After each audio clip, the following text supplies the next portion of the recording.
మాట్లాడే టైం వచ్చేసింది. Over to you sir. అందరికీ నమస్కారం అండి. అందరికీ సంక్రాంతి, కనుమ, భోగి వరుసగా అందరికీ శుభాకాంక్షలు.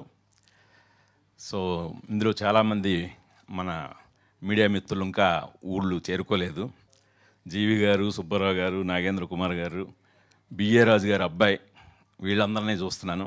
ఇంకా చాలామంది రావాలి, చేరుకుంటున్నారు అనుకుంటాను. సో చాలా హ్యాపీగా ఉందండి మీ అందరిని ఇలా కలవటం. సో ముందుగా నీలిమ ఎప్పుడు అంత ఎమోషనల్ అవ్వదు. సో జనరల్గా నేను ఎమోషనల్ అయితే నన్ను ఇంటికి తీసుకెళ్ళి వాయిస్తుంటుంది. ఈరోజు తను ఎమోషనల్ అవ్వడానికి ముఖ్య రీజన్ ఏంటంటే ఈ కథ చెప్పటం. అంటే ఈ కథని కేవలం అది నీలిమ ఎమోషన్ కాదు, నా మిసెస్ రాగిణి ఎమోషను, నీలిమ చెల్లెలు యుక్త ఎమోషను. వాళ్ళకి ఈ కథను చెప్పటం చాలా ఇంపార్టెంట్ అనిపించింది. అంటే ఒక మదర్గా రాగిణికి, పిల్లలుగా వాళ్ళకి, సో ఒక ఫాదర్గా నాకు, మేము నలుగురం ఎలాగైతే కనెక్ట్ అయ్యామో మీ ప్రతి ఫ్యామిలీలో ప్రతి మెంబరు అలాగే కనెక్ట్ అవుతారు ఈ సినిమాతో. ఖచ్చితంగా ఇది మనం షేర్ చేసుకోవాల్సిన emotion, need of the hour అనిపించే ఒక కథ. అందుకనే ఈ సినిమా గురించి మాట్లాడాలన్నా, ఈ కథ గురించి చెప్పాలన్నా చాలా ఎమోషనల్ అవుతుంటాం. రేపు పొద్దున్న ఖచ్చితంగా మీ అందరూ చూసిన తర్వాత కూడా అదే ఎమోషనల్ కనెక్ట్ మీకు వస్తుందని గట్టిగా నమ్ముతున్నాం మేము. ఇంకా ముందుగా ఈ సినిమాని తలపెట్టినప్పటి నుంచి అందరూ కొత్తోళ్ళతో చేయాలి ఫస్ట్ అని చెప్పి కొత్తోళ్ళ కోసం దాదాపు ఒక 6 months పాటు ఆడిషన్స్ చేయడం జరిగింది. అంటే మామూలుగా జనరల్గా కొత్త వాళ్ళు అంటే మనం ఏదో ఆల్రెడీ 1-2 సినిమాలు చేసిన వాళ్ళను అప్కమింగ్ వాళ్ళను కాకుండా రియల్ ఫ్రెష్ ఫేసెస్ కోసం చేసాం. చాలా పెద్ద ఆరండి.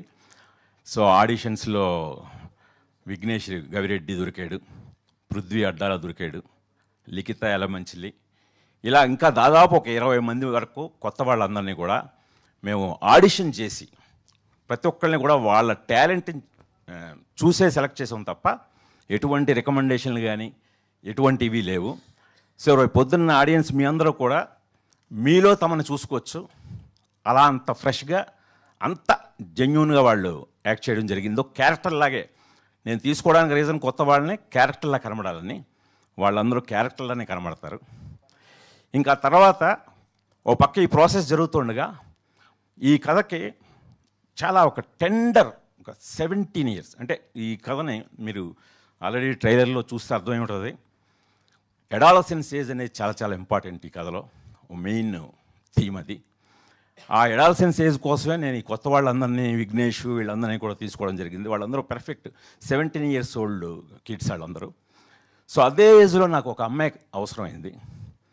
సో ఆ అమ్మాయి నీలిమ కథ చదువుతూనే పొన్నియిన్ సెల్వన్లో చేసిన సారా అర్జున్ అయితే చాలా బాగుంటుంది. బట్ సారా అర్జున్ చాలా చూసి, వాళ్ళ ఫాదర్ రాజర్జున్ గారు కూడా ఆయన మంచి యాక్టర్ అవటం మూలంగా ఆయన కూడా చాలా చూసిగా ఏదో ఏ సినిమా పెడితే ఆ సినిమా ఒప్పుకోడు ఆయన. సో అలాంటిది నేను నీలిమకి చెప్పాను, నువ్వు సారా అర్జున్ తీసుకురా. ఎందుకంటే నీలిమేముంది, సారా అర్జున్ ఉంటే ఈ సినిమా తీద్దాం, లేకపోతే లేదు, రేపొద్దున మీరు కూడా సినిమా చూసే కదే అంటారు. అలా అంది. సరే అప్పుడు నువ్వే తీసుకురా అంటే నీలిమ సారా అర్జున్ రాజర్జున్ గారితో జూమ్లో కలిసి కథ చెప్పింది. కథ చెప్పిన వెంటనే ముందు రాజర్జున్ గారు షాక్ అయ్యారు, మా బాబు ఏంటి కథ అని. ఈ అమ్మాయిని 17 ఏళ్ళ వయసు సారా అర్జున్ అంత మెచ్యూర్డ్గా ఆలోచిస్తుందని ఈవెన్ నీలిమ కూడా అనుకోలేదు. ఆవిడ వెంటనే ఇదే మాట, నీడ్ ఆఫ్ ది అవర్ నాన్న, ఈ సినిమా ఇమ్మీడియట్గా చేయాలి, ఇప్పుడు చెప్పాలి. ఈ రోజున సొసైటీలో కాంటెంపరీ ఇష్యూస్ అమ్మాయిలందరూ ఫేస్ చేస్తున్న ఒక మూమెంట్స్, ఈ మూమెంట్స్ని ఖచ్చితంగా కథగా చెప్పాలి, ఇది నేను చేస్తున్నాను నాన్న అని తను వాళ్ళ నాన్నకి డెసిషన్ చెప్పి కన్విన్స్ చేసింది.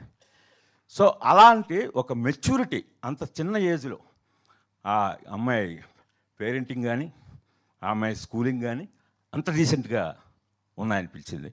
అప్పుడు ఓకే అని ప్రాజెక్ట్ మొదలెట్టాం. ఇప్పుడు వింధ్యా వేములపల్లి, దీనికి ఒక బ్యాక్ బోన్ ఈ సబ్జెక్ట్కి. ఎవరు ఎవరు ఎవరు చాలా ఆల్టర్నేటివ్లు అనుకుని అందరినీ కాంటాక్ట్ చేస్తున్నాం, ఎవరు దొరకట్లేదు. సో అప్పుడు మళ్ళీ యుక్త నీలిమ ఇద్దరు భూమిక గారు ఏంటన్నారు. నేను భూమిక నేనైతే ఫస్ట్ వద్దన్నాను. ఎందుకంటే భూమికని మదరగా చూడడం నాకు ఇష్టం లేదు. భూమిక అంటే నా స్వప్న. సో ఆ అమ్మాయిని మదర్ ఏంటి టీనేజర్స్కి, అది ఒక 17 ఏళ్ల కుర్రాడికి అని నేను డైజెస్ట్ చేసుకోలేకపోయాను. లేదు నాన్న మనకు యంగ్ మదర్ కావాలి. సో కరెక్ట్గా ఆవిడైతే బాగుంటారు. జనరల్గా మనం హీరోయిన్స్ని అడగడానికి సంశయిస్తాం. నేను కూడా చాలా డౌట్ పడ్డాను, అసలు నన్ను కొడతాదేమో అమ్మాయి, నేను ఇలా మదర్ క్యారెక్టర్ అనేసరికి భయం వేసి అడిగాను. సో భూమిక ఇలాగా చాలా మంచి రోల్. అంటే ఖచ్చితంగా నేను ఒకటి చెప్తున్నాను, ఒక్కడిలో స్వప్న అనే క్యారెక్టర్ తోటి నువ్వెంతటి రెస్పెక్ట్, ఎంతటి అప్లాజ్ గెయిన్ చేసావో దానికి రెట్టింపు ఈ సినిమాతో గెయిన్ చేస్తావు, అదైతే చెప్పగలను నేను. అలాగే నీ పెర్ఫార్మెన్స్కి కూడా విపరీతమైన స్కోప్ ఉంది. పెర్ఫార్మెన్స్ ఓరియంటెడ్ అంటే స్క్రిప్ట్ పంపంది, ఫుల్ స్క్రిప్ట్ పంపించాను అమ్మాయికి. ఫుల్ స్క్రిప్ట్ డీటెయిల్డ్గా చదివి ఐఎమ్ డూయింగ్ ఇట్ అంది. అది హ్యాట్స్ ఆఫ్ అమ్మాయికి. ఎందుకంటే ఈ రోజుల్లో ఒక టీనేజ్ అంత యంగ్, భూమికనే అమ్మాయి యంగ్. సో ఇప్పటికీ ఒక్కళ్ళు ఎలా ఉందో అప్పటికీ అలాగే ఉంది. ఏమైనా మార్పు చూసారా మీరు? సో అలాంటి అమ్మాయి ఒక 17 years సన్నకి మదరగా ఒప్పుకుంది. హ్యాట్స్ ఆఫ్ భూమిక. నిజంగా నీలాంటి యాక్టర్స్ కేవలం గ్లామర్ అని చెప్పి మేము ఇదే చేస్తాం, వాళ్ళు 50 years 60 years అయినా మేము కిడ్స్ 5-6 years కిడ్స్కి మదర్గా అయితే చేస్తాం తప్పితే టీనేజర్స్కి చేయమనే రోజులు ఇవి. వాటన్నింటినీ బ్రేక్ చేసావు. నువ్వు అది బ్రేక్ చేసినందుకు రేపు పొద్దున్న ఆడియన్స్ కూడా ఖచ్చితంగా అప్రిషియేట్ చేస్తారు, అది నేను చెప్తున్నాను. సో అలాగా ఇంకా భూమిక గారు ఆన్బర్డ్ వచ్చారు. సో తర్వాత గౌతమ్ వాసుదేవ్ మీనన్. సో ఆయనకు ఒక చాలా జెంటిల్, ఒక డైరెక్టర్గానే ఆయనకు ఒక మంచి ఒక ఇమేజ్ ఉంది, యూత్లో మంచి ఫాలోయింగ్ ఉంది. సో నాకు అంటే ఒక కమిషనర్ క్యారెక్టరు ఏదో ప్రీచీగా ఉండే క్యారెక్టర్ కాదు, అది చాలా వెరీ జోవియల్గా మీరు చూసే ఉంటారు అంతకుముందు టీజర్లో నాటిల్లోనూ. ఒక చాలా న్యాచురల్గా రియలిస్టిక్గా జోవియల్గా ఉండే ఒక ఆఫీసర్లకు కావాలి. సో కరెక్ట్గా ఆయన కూడా కథ విని ఆయన నేను చేస్తానని చెప్పి ఆయన ముందుకు రావటం. సో గౌతమ్ వాసుదేవ్ మేనన్ గారు కూడా ఇందులో ఒక ఇంపార్టెంట్ కీ రోల్ ఆయన ప్లే చేశారు.